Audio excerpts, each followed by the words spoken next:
By January 1st of 1875, 31 Western and Atlantic engines out of a total of 54 were coal burners.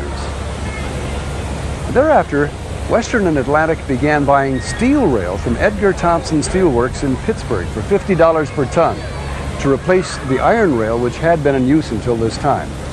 See, the new steel rail would last much longer and would be safer to ride on. The Western and Atlantic also had the distinction of having the first telephone in Atlanta. A line was set up between the passenger agent's office and Union Station. Then, as the telephone system grew, the first switchboard was set up in the Kimball Hotel. To create harmony between the various railways, Mr. Albert Fink established an office at Broad and Alabama Streets and acted as an arbitrator between 25 transportation lines. This was the Southern Railway and Steamship Association, and it was formed to make rates more uniform. A railroad to Birmingham had been chartered in 1854, mostly by Atlantans. But the Georgia Western was only a paper railroad until 1881, when it was reorganized as the Georgia Pacific Railroad. Construction started at once, with backing from the Richmond and Danville, another predecessor of the Southern Railway. On August 22, 1889, a new era dawned on the streets of Atlanta with the operation of the first electric streetcars.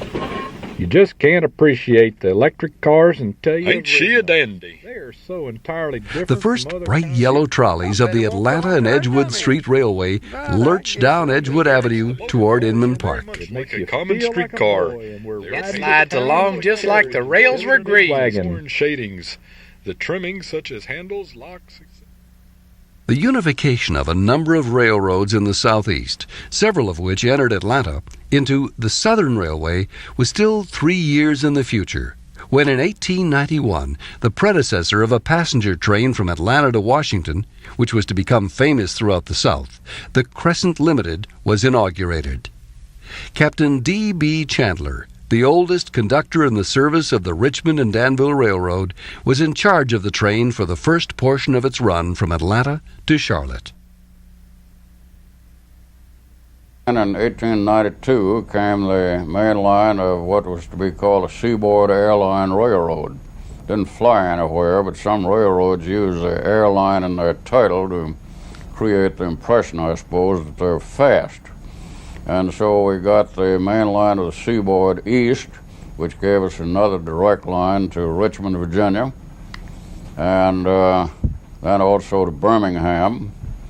And later on, we got the L&N came into Atlanta in 1904, and finally the Atlanta, Birmingham, and Atlantic in 1908, which filled out the railroad program for Atlanta, so to speak. Atlanta attracted its share of distinguished visitors who traveled by rail. Presidents U.S. Grant, Grover Cleveland, Benjamin Harrison, Theodore Roosevelt, and Woodrow Wilson all called via special train during their terms in office. Henry Stanley, the explorer, Jay Gould, the financier, all rode into the city behind a steam locomotive in the varnished wood and fold-leaf splendor of late 19th century passenger and Pullman cars. As the 19th century drew to a close, many mergers and name changes were taking place among the railroad companies, which were to set the pace for much of the first half of the 20th century. The Southern Railway system was formed by the merger of several roads in 1894, including the Richmond and Danville and the Georgia Pacific. The state-owned Western and Atlantic from Chattanooga was leased by the Nashville, Chattanooga, and St. Louis, itself controlled by the Louisville and Nashville. Extending from east to west across Georgia was the Georgia Railroad from Augusta, which continued on to the Alabama state line as the Atlanta and West Point, and beyond as the Western Railroad of Alabama. Looping around Atlanta's southwest side was the Central of Georgia. Both the Central and Southern continued on to Macon, while the Atlantic coastline rolled south to Manchester. All this activity severely strained the passenger station in Atlanta, which had been built shortly after the Civil War. Finally, a new station came with the new century. Terminal Station was built in 1905 at the intersection of Mitchell and Spring Streets and served the southern, Seaboard, central of Georgia, and Atlanta and West Point.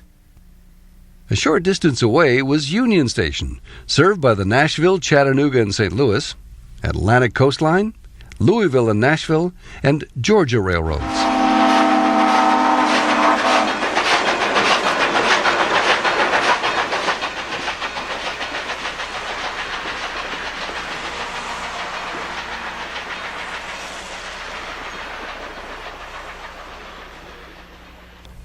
Terminal Station was renovated in 1947 in order to make it more up-to-date.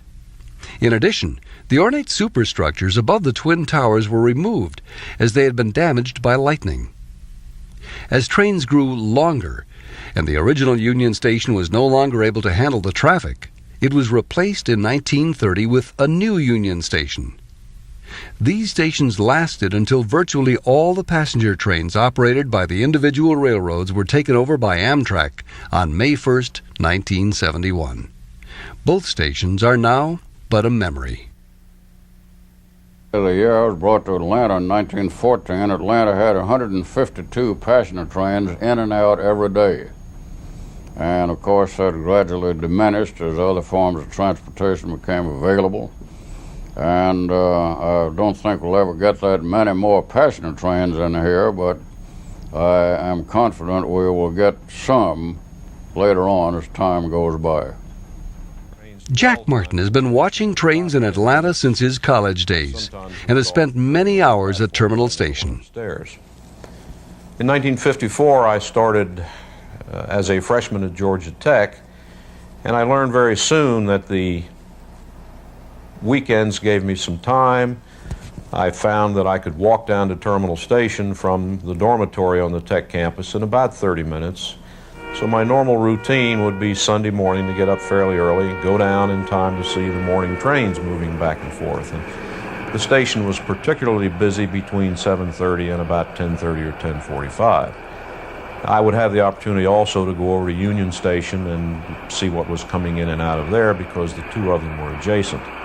And indeed, some trains over the years came into one station and went out of the other one.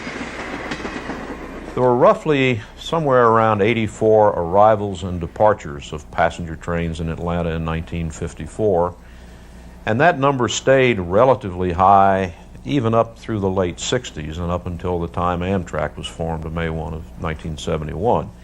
My recollections of it, though, are essentially that it was very, I think the word is cavernous, large on the inside, some high ceilings in some areas. At one time it had a very good restaurant that I ate a lot of meals in, but the restaurant was closed probably in the early 1960s, long before the terminal was finally closed. The terminal was yellow brick in construction. My other impression of it was that it was very old, and although it was very clean, it began to show its age in later years. There was a large train board out on the concourse, and the terminal had an overhead concourse that had stairwells down either side to the platforms below. My recollection is that there were 14 tracks that were served from the concourse, and there were 2 or 3 additional tracks that you had to go down through tracks 11 and 12 and then walk across track 12 to get to. Those tracks were used primarily for mail storage.